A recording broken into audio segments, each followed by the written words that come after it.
Think he's ready to go. This is the Yep, tell me chief what you with need. University of Arkansas Police on listen today's in. active shooting alert. Very good. Everyone else good? Yep. All right, so just real quick, my name is Matt, M-A-T-T, Mills, M-I-L-L-S, Assistant Chief, University of Arkansas Police Department. Around 12:30 today, we received our first 911 call of a man with a gun and shots fired inside Mullins Library. Officers from our agency, as well as many outside responding agencies, including Fayetteville, Springdale, Taneytown, State Police, Washington County Sheriff's Office, all responded to the scene. Before we were able to clear the scene, we received a total of 308 landline phone calls and 38 911 calls that covered 7 different buildings on campus, all reporting either a suspect or shots fired, an active shooter event.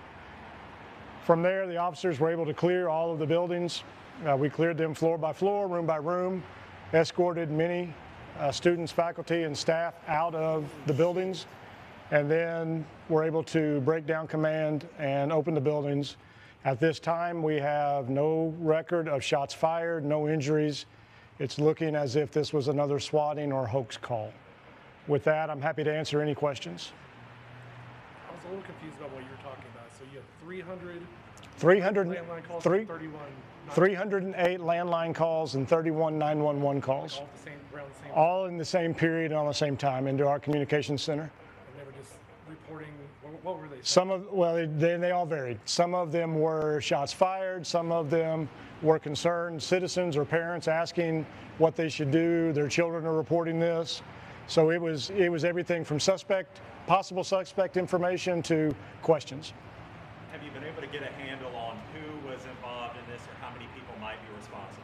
We have not yet. We're starting to look at where the phone calls came from, what we might be able to do as far as tracing or pinging cell phones, but right now we don't have any of that information.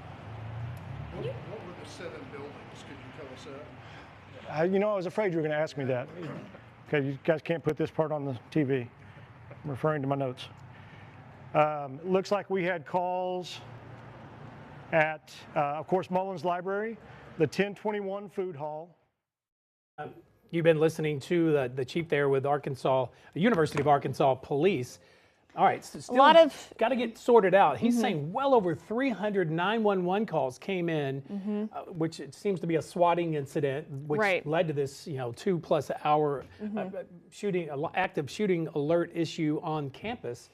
But a combination maybe of the swatting as well as just other people calling in, flooding the system Right. with concerns. He said parents, citizens, 31 911 calls and then 308 landline calls. So just can't imagine. Let's dip back in and listen to a little bit more from the chief there with the University of Arkansas Police. Had in fact turned off the lights, barricaded the doors, and there were many people in several of the rooms. From the first time this started about 12:30 this afternoon, how long would you say it was before you really had a handle on what was going on here? I'd have to look at the numbers. Again, the first call was in Mullins, and while we were searching that building is when we received all of the other multiple calls. We broke down our command post around probably 2:45, 3 o'clock. So it was a couple of hours before we were able to clear all of the buildings. Talk about the mindset for law enforcement of going into a situation like this when it's chaotic and you're getting these kind of calls and everybody's frantic. Sure. So from the law enforcement side, you've got multiple agencies responding from all over the region. We've linked up together. We're forming teams to search these rooms. The mindset is quite simply, if there's a bad guy, find the bad guy. Make sure that we put ourselves in between the bad guy and our innocent students, faculty, staff, and guests. Where do things go from here? We'll continue to look at the phone calls to see if, maybe we can track a phone number. This isn't the first time this has happened. The University of South Carolina had one last night. There's been a couple of more across the nation recently. So it's a problem, but we'll continue to investigate it from our side to see if we can track down and maybe locate one of the callers at least that called in and caused the issues. There was a lot of fear today with parents, students. School started just last week. What are your response to that and those fears? Well, I hope the parents understand that as they see the response from the law enforcement on scene, how important their child's safety is to us. every child, every staff member, every faculty member, their safety is our paramount concern. So I hope they understand that and they can see the response as such, and it will echo in that. Will law enforcement be able to do kind of a post-mortem on this and see how effective the plan was? Absolutely. We're actually, the reason I was delayed right here was because we're doing a departmental after action, and then we'll get the leaders from the other agencies as well. And we'll talk about this not only from the law enforcement side, but also from the administration side of how we can respond quicker, how we can respond better, the things we did good, the things we didn't, or that we need to improve on. Was there anybody detained? No, at this time there is not. What is the penalty for something like this if you find? Well, it would depend on several different things, but there could be charges. We would work with the prosecutor's office to determine the best charge if we can find somebody. Any message you would have for the individual or individuals who were part of this today? Yeah, I think the biggest thing to remember, and we were talking about it upstairs, for those that have been around a while, this was almost 3 years to the day of our 25th anniversary of the Kemple Hall incident. So we take this very seriously. Law enforcement is going to respond. We are going to continue to try to find this individual or these individuals, and we will prosecute to the amount that we're able to. On the note of you had mentioned the similar calls that had happened at universities recently.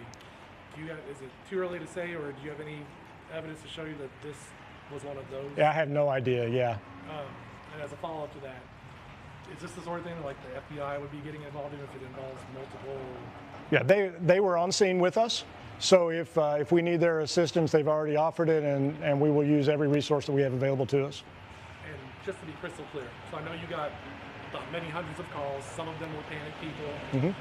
It sounds like you didn't get anyone saying, "I saw a guy with a gun walking that way." Or... We did get some reports of that, but again, we take the report and we respond accordingly, and we weren't able to find anybody that matched the descriptions given. No evidence to suggest. Right, right. You were saying this is the second time this fall this has happened here on campus? No. South Carolina, the University of South Carolina had an event yesterday. Okay. This is the first time that we've seen this. It's happened before here at the University of Arkansas. We had a shooting August 28th of 2000. That's what I was referencing in almost 25 years to the day. This might be getting into too much detail. When you get hundreds of calls all at once, are you able to see the numbers? Can the dispatch even answer that many calls all at once? Like, how does that happen? So yes and no. Sometimes they come in as anonymous numbers if somebody's blocked their number or if it's spoofed. But with that volume of calls, it's extremely hard for the dispatchers to log all of the phone numbers. And these are calls to UAPD, not to Fayetteville PD? Well, they were both. So we had calls to us. We get 911 calls. Specifically, the 911 would have been transferred from the other agency if they came in via cell phone. If it was from one of our phones, whether our VoIP phones or a landline phone called 911, it would ring directly into our dispatch center. Can you talk us through what led you guys to conclude the active investigation on campus this afternoon? The biggest thing is we searched every building top to bottom, opened the doors, made sure that everybody was out, and we found no evidence of any injury or suspect. Safe to say it'll be a long rest of the day ahead here as your investigators work. It is, yes. It will be a long evening and probably a long week. I was hoping you could speak a little bit to, obviously the UAPD is a smaller agency than the Fayetteville PD, but when this many law enforcement officers come out all at the same time, could you speak to just the impact that has when you're trying to do stuff? That's like right. There's your beta roll soundbite, yeah. Yeah, well, just the impact that it has on law enforcement's ability to do your real job when you're messing around with. Well, to be honest, our real job is just this at that time. And no, I understand what you're saying, but no, there is nothing more important than that at this point. All the other calls are put on hold unless they're emergencies, and then we'll have either officers that are available. We had officers come in from the home, and we'll send them to those calls, or we'll ask another agency to cover those calls. I will say that the multiple agencies set up a unified command, and that worked very well together. Our officers, as well as the other agencies, mesh together in response teams, and we're able to communicate and work very efficiently and effectively. Does anything change with the first football game of the season being this coming weekend? Not at this point, Chip, thanks. Not yet, no, but obviously this will be on our minds as we continue our planning. To be crystal clear, are we saying it's a potential hoax or it is a hoax? Or At this point, we have nothing to prove that it was a real call. Any other questions? When's the last time, how often do you do active shooter training on campus? So one of the things that are goals for our department this year was to put all of our officers through 6 active shooter training events. And so far we've done 4. So we do it quite frequently. We held an active shooter full-scale exercise just a couple of years ago up at the health center, where we had us and Fayetteville PD, Fayetteville Fire, and Central EMS all part of that activity. There were no reports of injuries, like people falling down some stairs in a panic? Or... Not that we've been told. Did Fayetteville detain somebody? You said you guys didn't, but my newsroom keeps saying that they're seeing a picture of somebody detained by some law enforcement. Yeah, so we had a couple of individuals that were stopped. We had a report of possibly somebody with a gun in one of the parking garages. We stopped them, identified them. They were released, so they were not arrested. No charges are pending at this point. What do you want people to know about, I know you don't, about how serious this is. If this is a hoax, this is no joke. I mean, there were people walking out in fear. Class was canceled. I mean, there's freshmen here that are just starting their first time away from home. What do you want people to know about? Again, what we want folks to know is that we do take this very seriously, and you're exactly right. If you looked at the emergency vehicles that were lined up down Maple Street, you could see how seriously we take these types of calls. And it isn't a joke. It's not funny. It's not something that we want folks to think, oh, let's see what kind of response they can get, or let's see what they do if I do this. This is not a joking matter. It's a life and death situation. It could very easily have been an active shooter event, and we want folks to understand that that is not something to joke about. Is there going to be a bigger police presence? I noticed on Dixon Street, we had a lot of patrol cars. I didn't see any of yours, but moving forward, is there going to be a bigger police presence in this area leading up to the football game, or just in general because of this? Yeah, without getting into specifics of our security plans, you'll probably see more officers out on, more visible. Let's just put it that way. Well, we'll have more visible presence, not only on campus, but I'm sure Fayetteville will as well.